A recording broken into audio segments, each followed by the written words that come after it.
MD हा अंमली पदार्थ तयार करणारी अजून एक फॅक्टरी उद्ध्वस्त. ठाणे गुन्हे शाखेची कारवाई. जानेवारीमध्ये गुन्हे शाखेने एमडी पावडर तयार करणारी एक फॅक्टरी उद्ध्वस्त केली होती. त्यात 7 आरोपींना अटक करण्यात आली होती व काही फरार झाले होते.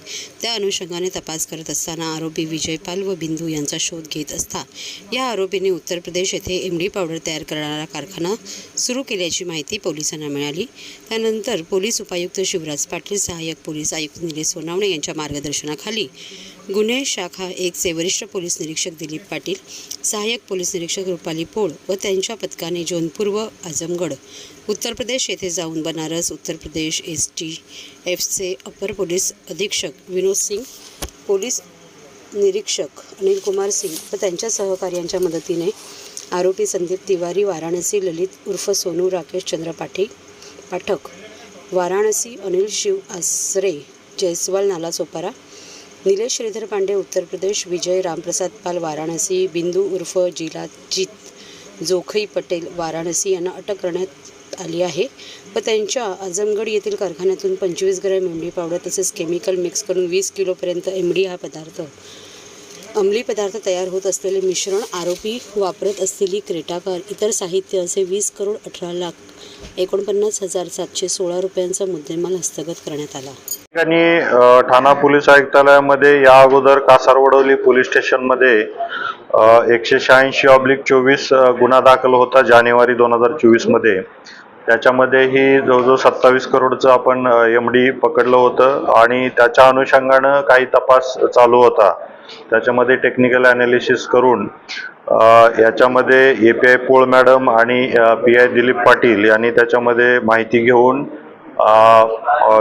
STF उत्तर प्रदेशच्या साहाय्याने आणखीन काही त्याच्यामध्ये फॅक्टरी अजूनही चालू असल्याची माहिती मिळाली आणि काही आरोपी त्याच्यामध्ये माहिती मिळाली. त्याच्या अनुषंगानं आपण API पोळ मॅडम त्या ठिकाणी 2 आठवडे थांबून त्यांच्याबरोबर कॉन्स्टेबल यादव होते आणि या दोघांनी मिळून त्या ठिकाणी रेकी केली आणि त्या ठिकाणी माहिती STFच्या बरोबर घेऊन त्या ठिकाणी 2 फॅक्टरी लोकेट झाल्या आणि त्यानंतर आपल्या टीम इकडून रवाना करण्यात आल्या. याच्यामध्ये माननीय पोलीस आयुक्त आशुतोष डुमरे सरांनी याच्यामध्ये पूर्ण लक्ष देऊन होते. ॲडिशनल CP पंजाबराव उगले सर सुद्धा याच्यामध्ये गायडन्स करत होते आणि याच्यामध्ये ACP डिटेक्शन 1 निलेश सोनवणे साहेब, दिलीप पाटील साहेब, API पोळ मॅडम आणि त्यांची पूर्ण टीम. आणि याच्यामध्ये विशेष करून आपल्याला नाव घेता येईल STF उत्तर प्रदेशचे पोलीस अधीक्षक विनोद सिंग साहेब, पोलीस निरीक्षक अनिल कुमार सिंग, पोलीस निरीक्षक अरविंद यादव, पोलीस निरीक्षक अमित श्रीवास्तव. सगळ्यांनी प्लॅन करून आपण त्या ठिकाणी रेड केली. त्या रेडमध्ये आपल्याला 2 फॅक्टरी त्या ठिकाणी उद्ध्वस्त करण्यात यशस्वी झालो आपण. यामध्ये त्या ठिकाणी जो काही केमिकल तयार होतं जेणेकरून एमडी तयार होईल असं केमिकल आपल्याला त्या ठिकाणी जे मिक्सचर होतं ते मिळालेलं आहे. ज्या मिक्सचरला हीट करून विदिन 6 आवर्स और 7 आवर्स त्याचं एमडी तयार होतं असं मिक्सचर आपण त्या ठिकाणी हस्तगत झालं. याची जवळजवळ किंमत 20,18,49,000 याची किंमत आहे आणि याच्यामध्ये आरोपी आपल्याला जवळजवळ 6 आरोपी आपण अरेस्ट केलेले आहेत. हे आरोपी आपलं मागचं ज्यावेळेस आपण जानेवारीमध्ये जे फॅक्टरी पकडली त्याचं सुद्धा माहिती म्हणजे त्याच्या बिहाइंड सुद्धा हे आरोपी होते आणि ह्या ज्या फॅक्टरी रन होत होत्या याच्या पाठीमागे सुद्धा हे आरोपी होते. याच्यामध्ये मुख्यत्वे करून संदीप इंद्रजित तिवारी राहणार वाराणसी हा मेन आरोपी आहे, जो की ह्या फॅक्टरीमध्ये कशा पद्धतीनं केमिकलचं मिक्सचर होईल, कशा पद्धतीने ही प्रोसिजर असते त्याचं सगळं मार्गदर्शन संदीप तिवारी करत होता. याच्याबरोबर विजय रामचंद्र पाल राहणार वाराणसी हा सुद्धा याच्यामध्ये मुख्य आरोपी आहे आणि याच्यामध्ये तिसरा आरोपी मुख्य आहे बिंदू उर्फ जिलाजीत जोखई पटेल हा सुद्धा राहणारा वाराणसीचा आहे. याच्याबरोबर आणखीन काही आरोपी ललित राकेश चंद्र पाठक, अनिल जयस्वाल, निलेश पांडे असे एकूण 6 आरोपी आपण अरेस्ट केलेले आहेत आणि हे मॅक्सिमम मोठं रॅकेट याच्यामध्ये आपण उद्ध्वस्त करण्यात ठाणा पोलीस याच्यामध्ये यशस्वी झालेला आहे आणि निश्चित स्वरूपामध्ये आणखीनही याच्यामध्ये पुढं जाऊन यांनी या अगोदर काही लोकांना सप्लाय केलेला आहे किंवा आणखीनही काही फॅक्टरी याच्यामध्ये असण्याची शक्यता आहे. अशा पद्धतीनं याच्यामध्ये तपास चालू आहे. तर अतिशय उत्कृष्ट काम पोलीस आयुक्तालय ठाणे क्राईम ब्रँच युनिट 1 आणि त्यांचे सिनियर पी.आय. दिलीप पाटील आणि ए.पी.आय. पोळ मॅडम यांनी लीड घेऊन याच्यामध्ये अतिशय चांगलं काम केलेलं आहे आणि याच्यामध्ये आणखीनही पुढे डेव्हलपमेंट होणार आहे आणि त्या अनुषंगानं काही आरोपी याच्यामध्ये अरेस्ट होणं बाकी आहे, तर त्या अनुषंगानं आपल्याला माहिती देण्यात येईल. निश्चित आपल्याला जाणवतंय की ठाणा पोलीस आयुक्तालय असेल किंवा इतर कुठल्या सिटीज असतील याच्यामध्ये ड्रग विक्री असेल किंवा ड्रगचं सेवन असेल हे वाढत आहे आणि याच्या विरुद्ध कारवाई करण्यासाठी पोलीस नेहमी सज्ज आहेत. परंतु नवीन पिढी असेल किंवा पॅरेंट्स असतील यांनी सुद्धा याच्यामध्ये लक्ष देणं गरजेचं आहे.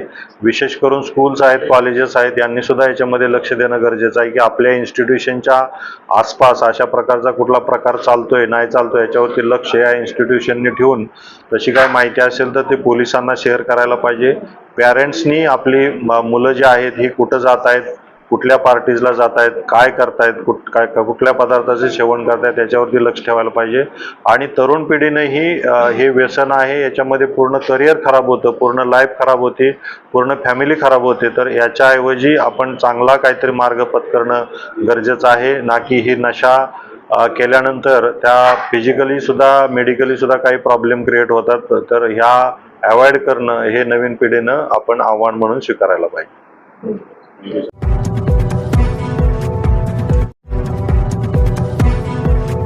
सर्व नागरिकांना आवाहन करण्यात येत आहे की सध्या डासांमार्फत पसरणाऱ्या डेंग्यू या आजाराचा प्रसार रोखण्यासाठी प्रत्येकाने पुढील प्रमाणे कार्यवाही करावी. डेंग्यू आजार एडिस इजिप्टी हा डास चावल्याने होतो. या डासांची पैदास साचलेल्या किंवा साचवलेल्या स्वच्छ पाण्यामध्ये होते. 8 दिवसांपेक्षा जास्त दिवस पाणी उघडे व साचून राहिल्यास त्यात डास अंडी घालतात. अंड्यांच्या अळ्या तयार होऊन पुढे डास तयार होतात. यासाठी आपल्या घरातील पाणी साठे उदाहरणार्थ बॅरल्स, पिंपे, टाक्या, हौद, रांजणे इत्यादी दर आठवड्याला रिकामे करून घासून पुसून कोरडे करून पुन्हा भरावे. 1 दिवस कोरडा दिवस म्हणून पाळावा. पाणी साठ्यांना घट्ट झाकणे बसवावीत किंवा जुनी साडी, चादर, धोतर यांनी बांधून झाकून ठेवावीत, म्हणजे डास त्यात जाऊन अंडी घालणार नाहीत. घराच्या गच्चीवर, आजूबाजूला, अंगणात कोठेही पाणी साचू देऊ नये. भंगार सामान उघड्यावर टाकू नये. उदाहरणार्थ टायर्स, प्लास्टिक सामान, कुंड्या, टाकाऊ वस्तू इत्यादी. अशा सामानात पावसाचे पाणी साठून त्यात डेंग्यूच्या डासांची पैदास होते. घरातील कूलर्स, फ्रीजच्या पाठीमागील ट्रे हे देखील वेळोवेळी कोरडे करावेत. लक्षात ठेवा, नुसत्या फवारणीने डास घनता कमी होत नाही, तर त्यासाठी डास पैदास ठिकाणे नष्ट करणे ही आपल्या सर्वांची जबाबदारी आहे. कोणताही ताप अंगावर न काढता जवळच्या शासकीय रुग्णालयात मोफत औषधोपचार घ्या. अशा प्रकारे नागरिकांनी सहकार्य केल्यास डेंग्यूचा प्रसार रोखणे सहज शक्य आहे.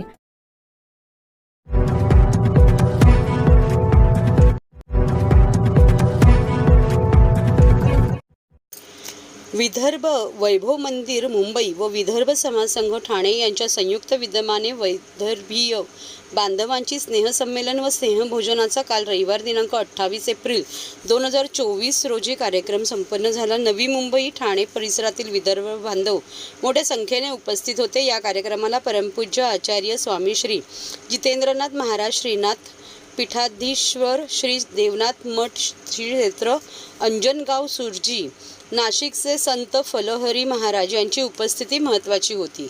स्नेहसंमेलन कार्यक्रमामध्ये आचार्य स्वामी जितेंद्रनाथ महाराज यांना त्यांच्या सामाजिक कार्याबद्दल संस्थेच्या वतीने महाराजांना विदर्भ भूषण या पुरस्काराने सन्मानित करण्यात आले. तसेच उद्योगभूषण पुरस्कार श्री अंकुश सुधीर दिवे यांना औद्योगिक क्षेत्रातील नाविन्यपूर्ण विकास केल्याबद्दल बहाल करण्यात आले. सप्तसुरांची भावयात्रा हा सांस्कृतिक कार्यक्रम डॉक्टर कुणाल इंगळे, संगीत विभाग प्रमुख, मुंबई विद्यापीठ यांच्या वतीने सादर करण्यात आला. स्मरणिकेचे प्रकाशन परमपूज्य आचार्य स्वामी श्री जितेंद्रनाथ महाराज व महंत श्री फलाहारी महाराज यांच्या हस्ते करण्यात गेले. स्मरणिकेचे प्रकाशन करताना स्मरणिकेचे संपादक श्री राजेंद्र हटवारजी यांना मंचकावर बोलवून त्यांचा सन्मान करण्यात आला।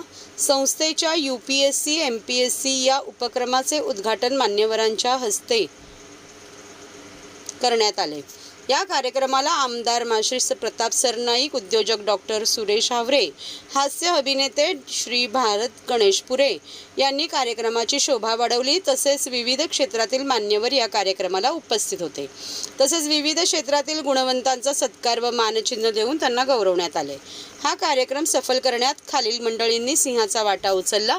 कार्यक्रमाचे निमंत्रक माश्री भास्कर निनावे साहेब यांच्या कल्पकतेने हा कार्यक्रमाचे नियोजन झाले। आपल्या जबरदस्त कृतीमधून त्यांनी आपल्या अष्टपैलुत्व सिद्ध केल्याचे जाणवले व त्याला जबरदस्त मोलाची साथ मुख्य सर्वेसर्वा विदर्भ वैभव मंदिरचे सरचिटणीस व विदर्भ समाज संघाचे विश्वस्त माननीय श्री गजानन रावजी नागे यांची मिळाली। यांच्या अथक परिश्रमाने हा वैदर्भीय स्नेहमल सोहळा पार पडला। सोबतीला विदर्भ वैभव मंदिरचे कार्यकारी अध्यक्ष श्री अशोकरावजी बारबधे यांचे भक्कम पाठबळ, विदर्भ समाज संघाचे विश्वस्त श्री सुधाकर रावजी साबळे यांचा पुढाकार, तसेच विदर्भ समाज संघाचे अध्यक्ष श्री रमेशजी ठाकरे यांचे मार्गदर्शन, विदर्भ समाजाचे सरचिटणीस श्री उत्तम लोणारकर यांचा महत्त्वाचा सहभाग, कार्यक्रमाचे मुख्य व्यवस्थापक श्री पुरुषोत्तम भुयार यांचे मोलाचे योगदान, मीडिया प्रसिद्धी प्रमुख श्री प्रशांत काळे यांची भूमिका महत्त्वाची ठरली। महिला संघटक सौ माधुरी मेटांगे, सौ निहारिका खोंदले, सौ स्वप्नाली ठाकरे, वरिष्ठ सौ मंदाकिनी भावे, विजयश्री नागे यांचा उत्स्फूर्त सहभाग, कार्यक्रमाचे दर्जेदार सूत्रसंचालन सौ छाया जिंतूरकर यांनी व्यवस्थित पार पाडले। या सर्वांच्या अथक प्रयत्नाने कार्यक्रम यशस्वी झाला।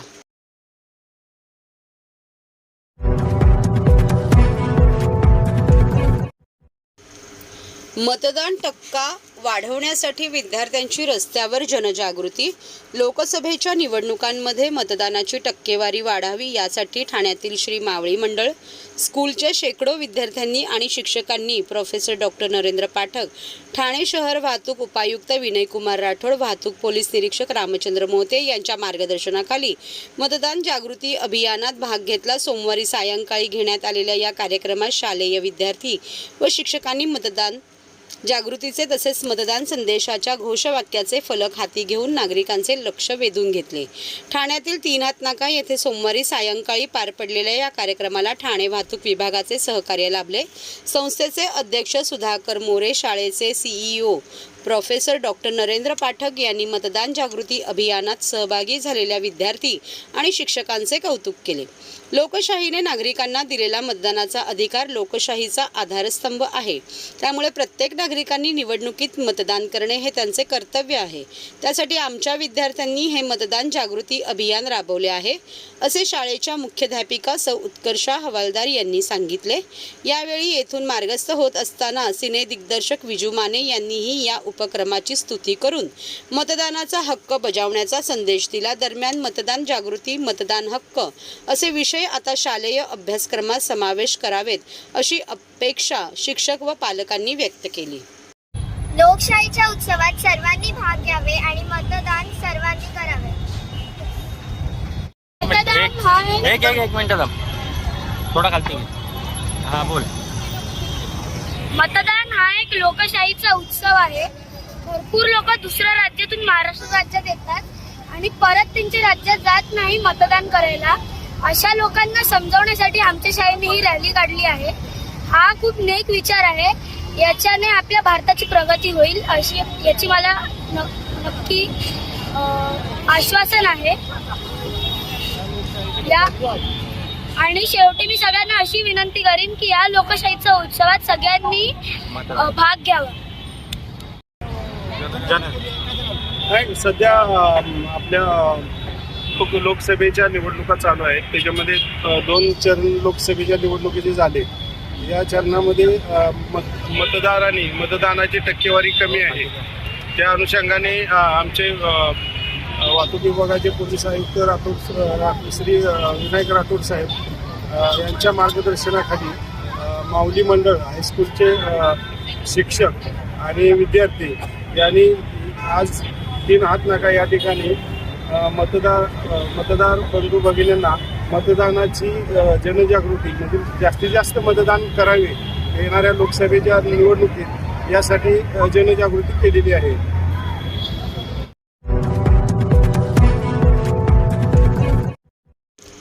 रिपब्लिकन बहुजन सेनेचे राष्ट्रीय अध्यक्ष विजय घाटे हे 2 तारखेला शक्ती प्रदर्शन करत लोकसभेचा उमेदवारी अर्ज भरणार आहेत.